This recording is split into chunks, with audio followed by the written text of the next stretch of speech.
amende ko Supreme Court ni wolu nata si e ka ñiñon ko lu tamandi kundindin kan me yalon ko amansi woto ko ila safero yaytandi nyamin woto mu banko kan jikilate baleti Supreme Court la karola andu manke jaral lanti me yalon ko asitelu todia ila lotan kangluto kuma kango men abota patiola office to wole ketawoti iko betun itella karola ñineje ko abekala kukolene to UDP pour ye sede ko fintindi me yalon ko wole be ko lu sede ala men keta quartier fayo ñinna kibarolu la tonya yati yo andum yaytandi ko patio yaytandi ñami December karoti limu wan anin nani UDP ye sede tan saba fana yitandi menula kuma kangolu safeta andun asiyata lera wuli fulati men keta kayti safere ngoti sede ko lu be safere ndamen kayitandi ko suñaro ketale quartier fayo ñinna karola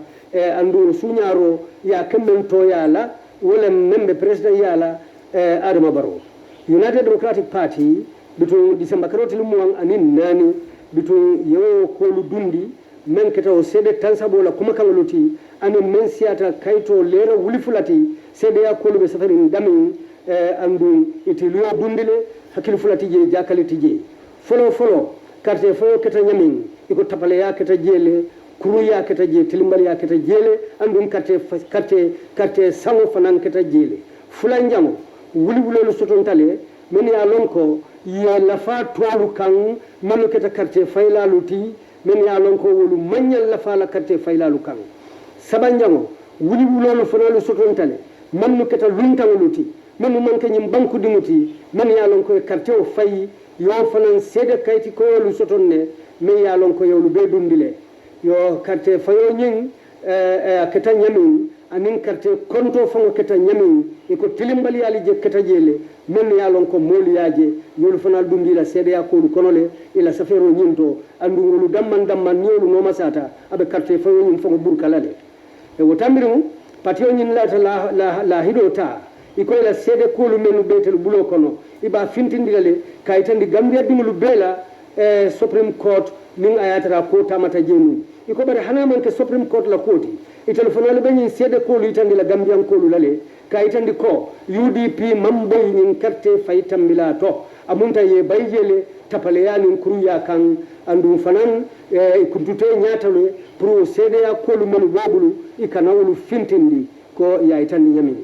biton iko Supreme Court en kawme londi iko yo buñale wayri bunda kummale mu banko kanjang andu tellemu kiti bunda kum don koti banko kanjang bari yola jikila tawi tandi ko ni mukule ti meyalon ko ye Gambian ka mo jamal la ngani yo tinya ye Gambian ka mo jamal la jiko tinya ye Gambian ka mo jamal la tonton ila jiko kan andu ite kutula je silam ibe sinolu be jubelale pour ka je ko CDA men betel bulo kono sedolu men be bulo kono iba itandila Gambian ko lu belale nyaabe siu nyama iko bo sino lutalale patio nyim fanan ye kawdi patio nolan kolla koy si tenkun ye bula luwa noma ye luwa fasa ikana fitina ke ikana nendir ke ikana keleke italiye ko be noma sata luwa la kawla doron yo femfen nim banko la constitution la nyanto ay me yitandi itali sitamani wo silolla andum fanan isa kata ku kendolu men si mo jama dundinam patio kono isi bulawo ku kendolu noma satara sike bunyani hormo kan banko kanjal hanin dino batala se ta kibar doto sen baro min fako atete Gambia banko marala kata hani ko sangi muwan men no kibaru amende ko Supreme Court ni wolu nata si ika ñiñon ko lu tamandi kundindin kan me yalon ko amansi woto ko ila safero yaytandi nyamin woto mu banko kan jikilate baleti Supreme Court la karola andu manke jaral lanti me yalon ko asitelu todia ila lotan kangluto kuma kango men abota patiola office to wole ketawoti iko betun itella karola ñineje ko abekala kukolene to UDP pour ye sede ko fintindi me yalon ko wole be ko lu sede ala men keta quartier fayo ñinna kibarolu la tonya yati yo andum yaytandi ko patio yaytandi ñami December karoti limu wan anin nani UDP ye sede tan saba fana yitandi mamula kuma kangolu safeta andon asiyata lera wuli fulati men kata kayti safere ngoti sede kolu be safere ndamen kayitandi ko suñaro ketale carte fayo nyinna karola andu suñaro ya kemmen to yala wala membe president yala Adama Barrow United Democratic Party between December karotil muwan anin nani between yo kolu dundi men keta o sede tan sabola kuma kangoluti anin men siata kayto lera wuli fulati sede ya kolu be safere ndamen